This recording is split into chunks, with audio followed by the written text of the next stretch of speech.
στον πόλεμο των σιωνιστών. Η γη μας ποτισμένη με αίμα εθνικιστών. Απελευθέρωση για τον αρχηγό, για όλα τα παλικάρια χωρίς περιορισμό. Δώσαμε αγώνα με θάρρος ιερό. Το σύστημα μας φήμωσε με ύπουλο σκοπό. Εγκληματίες ρε, είστε όλοι εσείς. Αφήσατε τη χώρα με χρέος 300 δις. Όποιος μάχεται με σθένος για πατρίδα και λαό, τα σίδερα περνά με τρόπο προοδευτικό. Φυλακίσατε τα άτομα και όχι την ιδέα, γιατί ο εθνικισμός είναι της λευτεριάς σημαία. Περνά στην αντεπίθεση, μην τρως αλωσανό. Σε θέλουνε αμέτωχο, ποιον είναι ο ταξικό. Μόνη μας ελπίδα, η Χρυσή Αυγή. Να δούμε την πατρίδα μας να μεγαλουργεί. Η αλήθεια θα λάμψει, δεν θέλει να κρυφτεί. Μετά την πόρα έρχεται λιακάδα θεϊκή. 4 δεκαετίες, αίμα και τιμή. Με το πω νεολαία της νέμεσης η γη. Πιστοί στον αρχηγό μας θα μείνουμε τρανοί. Με λάβαρο το μέανδρο, αντίσταση εθνική. Πιστοί στα ιδανικά μας, το έθνος στη φυλή. Θα ξαναγυρίσουμε και θα τρέμει η γη. Η νεολαία στον αγώνα ως τη λευτεριά. Τον ήλιο χαιρετούμε με πίστη στην καρδιά.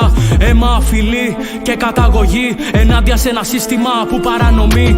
Άκου αρχηγέ και άκου το καλά. Ξεφτύλισε στο σύστημα για άλλη μια φορά. Βαδίζουμε στα χνάρια του Παύλου του Μελά. Ποτέ δεν θα προδώσουμε αξίες ιδανικά. Μάνο και Γιώργο, ακούστε εκεί ψηλά. Τα αδέρφια σας κρατάμε για πάντα τα στενά. Ενάντια στη λύθη και την υποταγή. Ζήτω θα φωνάζουμε η Χρυσή Αυγή. Όχι φυλακές για τους εθνικιστές. Βαστάμε θερμοπύλες σε πλατείες, γειτονιές. Στο σύγχρονο σας κόσμο δεν μένουμε θεατές. Την Ελλάδα μας κρατάμε καθαρή από απειλές. Η αλήθεια θα λάμψει, δεν θέλει να κρυφτεί. Μετά την πόρα έρχεται λιακάδα θεϊκή. 4 δεκαετίες, αίμα και τιμή. Με το πω νεολαία στις νέμεσης η γη. Πιστοί στον αρχηγό μας θα μείνουμε τρανοί. Με λαβάρο το μέανδρο, αντίσταση εθνική. Πιστοί στα ιδανικά μας, το έθνος στη φυλή. Θα ξαναγυρίσουμε και θα τρέμει η γη.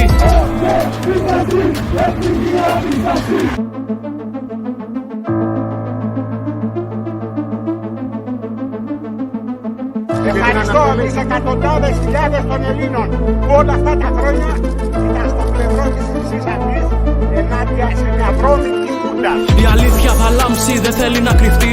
Μετά την πόρα έρχεται λιακάδα θεϊκή. 4 δεκαετίες, αίμα και τιμή. Με το πω νεολαία στις νέμεσης η γη. Πιστοί στον αρχηγό μας θα μείνουμε τρανοί. Με λαβάρο το μέανδρο, αντίσταση εθνική. Πιστοί στα ιδανικά μας, το έθνος στη φυλή. Θα ξαναγυρίσουμε και θα τρέμει η γη. Χρυσαυγίτες!